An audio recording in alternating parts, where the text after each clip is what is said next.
पर उसकी होने वाली दुल्हन रेशमा का वीडियो कॉल आता है। रेशमा वीडियो कॉल कर रही है, उठाऊं कि नहीं? ओफो संजय बेटा, सीधा खड़ा रहे, मुझको ठीक से नजर तो उतारने दे। ओफ संजय बेटा, आज तो तुम मरा। माँ को नजर उतारने की पड़ी है और रेशमा का वीडियो कॉल नहीं उठाया तो मेरा बहुत उतार देगी। ललिता देवी आज अपने दोनों बेटों संजय और माधव की शादी करने जा रही थी, जिसमें बड़े बेटे माधव की अरेंज मैरिज थी, जबकि छोटे बेटे की लव मैरिज रेशमा से होनी तय हुई थी।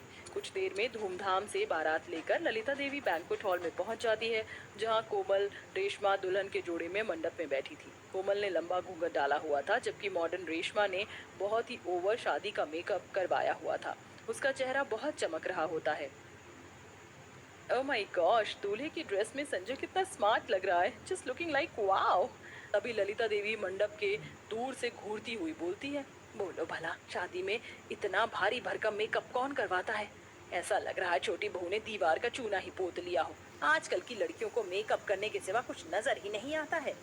असल में ललिता देवी पुराने विचार वाली थी और शुरू शुरू में इस लव मैरिज के खिलाफ थी, लेकिन फिर बेटी की खुशी को देखकर हाँ कर दिया। विधि विधान के साथ शादी हो जाती है और रेशमा कोमल देवरानी जेठानी बनकर ससुराल में कदम रखती हैं, जहाँ सगे संबंधी और नाते रिश्तेदार वाले सब कोई शादी में आए हुए थे। दोनों के सामने 2 कलश रखकर सास ने कहा, चलो अब तुम दोनों देवरानी जेठानी इस अक्षत कलश को दायां पैर लगाकर भीतर आ जाओ। ओके सासू माँ।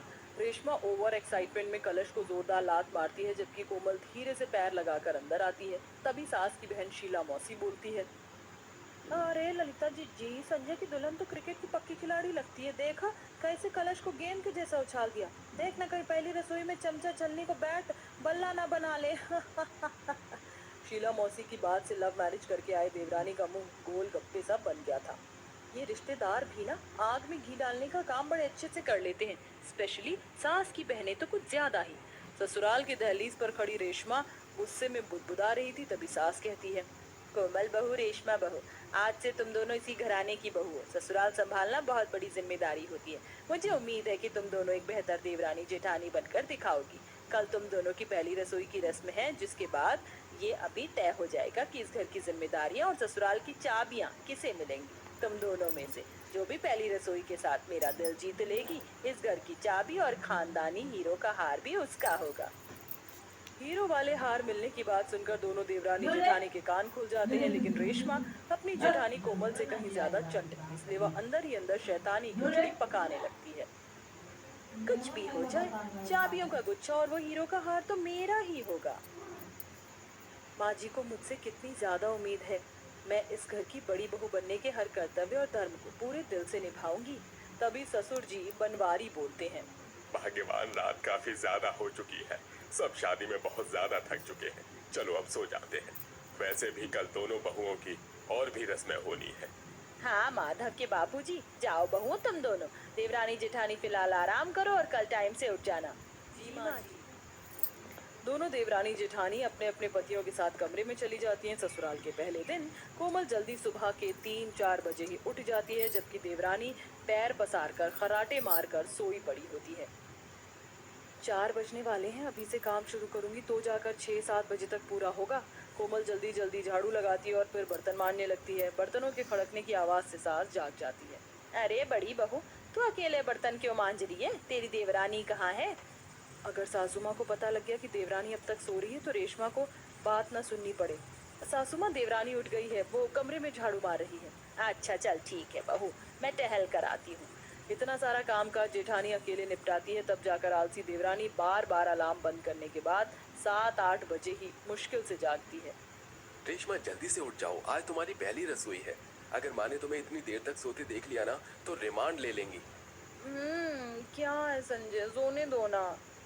रेशमा उठो, माँ आएगी तो गजब हो जाएगा। क्यों, तुम्हारी माँ क्या मुझे तोप से उड़ा देंगी? तभी एकदम से उसे सास की बात याद आती है और वह जल्दी से उठकर नहा धोकर तैयार हो जाती है और शीशा देखते हुए लालच से कहती है, हाय मेरा हीरो का हार कब मिलेगा मुझे? कब मैं उसे अपने गले में पहनूंगी और कितनी सुंदर लगूंगी मैं जब चाबियों का गुच्छा मेरी कमर पर लटकेगा। इतने में सास देवरानी को पुकारती है, छोटी दुल्हन, ओ छोटी दुल्हन, कहाँ रह गई? जल्दी आओ, चूल्हा पूजना है। जी आई सासू माँ। चल रेशमा, ख्वाबों की दुनिया से बाहर निकल जा। रेशमा जल्दी से रसोई घर में पहुंच जाती है और मुस्कुराकर मक्खन लगाती हुई सास के पांव छूती है। जी प्रणाम माँ जी। बता दीजिए मुझको पहली रसोई में क्या क्या बनाना है। रेशमा बहू, तूने पूजा पाठ कर लिया, मंदिर में दिया जलाया था। हाय, फंस गई। क्या बोलूं क्या बोलूं। सच बोलूंगी तो अच्छी बहू बनने का नंबर कट जाएगा। झूठ बोल देती हूँ।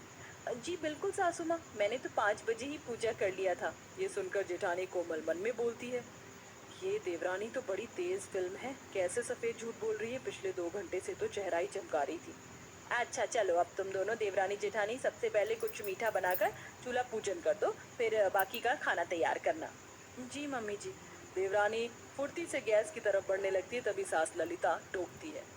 अरे ओ रेशमा बहू, वहाँ गैस चूल्हे के पास क्यों जा रही है। खाना इस पर नहीं बनना है।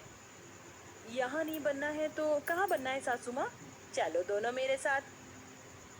सास दोनों देवरानी जिठानी को रसोई घर से बाहर आंगन में लेकर आती है, जहाँ 2 अलग-अलग जगह मिट्टी के चूल्हे बने हुए थे और थोड़ी-थोड़ी राशन की सामग्री रखी हुई थी।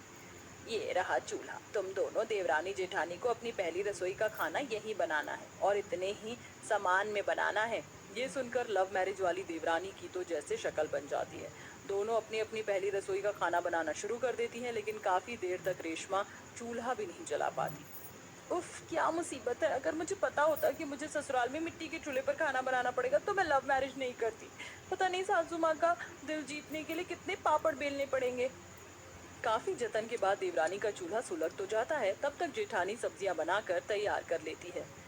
चलो अच्छा है, दम आलू गोभी और शाही पनीर दोनों सब्जी बनकर तैयार हो गई। अब मिठाई के लिए दूध चढ़ा देती हूँ, तब तक पूरियों का आटा मल लेती हूँ। एक तरफ जहाँ अरेंज मैरिज करके आई जेठानी फास्ट फास्ट खाना बना रही होती है, तो लव मैरिज करके आई देवरानी का हाथ उतना नहीं चल रहा था। अरे नहीं, ऐसे तो मुझे बहुत ज्यादा टाइम लग जाएगा और फिर कहीं मेरी जेठानी बाजी ना मार जाए, फिर चाबी और हार दोनों इसको मिल जाएगा। देवरानी जल्दीबाजी के चक्कर में जली कच्ची पूरी डालकर निकाल लेती है और सब्जी भी हड़बड़ी में बनाती है, जबकि जेठानी सारा खाना पूरे दिल से बनाती है। तभी ननद और उसका बेटा निक्कू देवरानी के बर्तन में से पूरी मांगते हैं। छोटी मामी पूरी दीजिए ना, मुझको भूख लगी है। काफी चिढ़ वाले अंदाज में देवरानी एक पूरी बच्चे को देती है। ये लो, घर बसाने ही भिखारी पहले आ गए। ये बच्चा भी एक नंबर का भुक्कड़ है। ये लो एक पूरी और चलो जाओ। नहीं, मुझको दोनों हाथ में पूरी चाहिए, दो दो दो।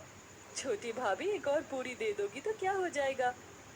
क्या हो जाएगा, पूरियां कम पड़ जाएंगी और क्या ननद जी। तभी बड़े प्यार से जेठानी बच्चे को अपने पास बुलाकर पूरी देती है। ये लो बेटा, पूरी खाओ, आखिर ये खाना खाने के लिए ही तो बना है। थोड़ी देर में दोनों अपना अपना खाना टेबल पर लगाती हैं, लेकिन देवरानी के कच्चे पक्के जले हुए पकवान देखकर सब मुंह मोड़ लेते हैं, जबकि जेठानी के अच्छे बढ़िया पकवान देखकर सब उसे ही खाने लगते हैं और रिश्तेदार, जिसमें कि बुआ, फूफा, मौसी, सब खूब तारीफ करते हैं। अरे वाह, बड़ी बहू ने तो क्या कमाल के पकवान बनाए हैं। पूरी एकदम नरम नरम और सब्जी तो एकदम बारात में बनने वाली सब्जी जैसी बनी है। हाँ, और मिठाई भी एक नंबर बनाई है। इस घर की जिम्मेदारी कोई अच्छे से निभा सकता है तो तुम्हारी बड़ी बहू है ललिता भाभी, चाबी तो इसी को मिलनी चाहिए। यह सुनकर देवरानी चिढ़ पड़ती है और बोलती है, क्यों बुआ जी, मैंने भी तो इतनी मेहनत से पकवान बनाए हैं, लेकिन आप लोग सारा क्रेडिट मेरी जेठानी को दे रहे हैं, क्योंकि उसकी अरेंज मैरिज है और मैं लव मैरिज करके आई हूँ, इसीलिए ना। बिल्कुल नहीं छोटी बहू, बात अरेंज मैरिज या लव मैरिज की नहीं है, बल्कि परिवार को साथ लेकर चलने की है और एक अच्छी गृहिणी बनने की है। एक बहू केवल घर की बहू नहीं बल्कि गृहिणी भी होती है, जिसमें सब्र संतोष होना भी बहुत जरूरी होता है, जो कि तुम में बिल्कुल भी नहीं है। तुमने ससुर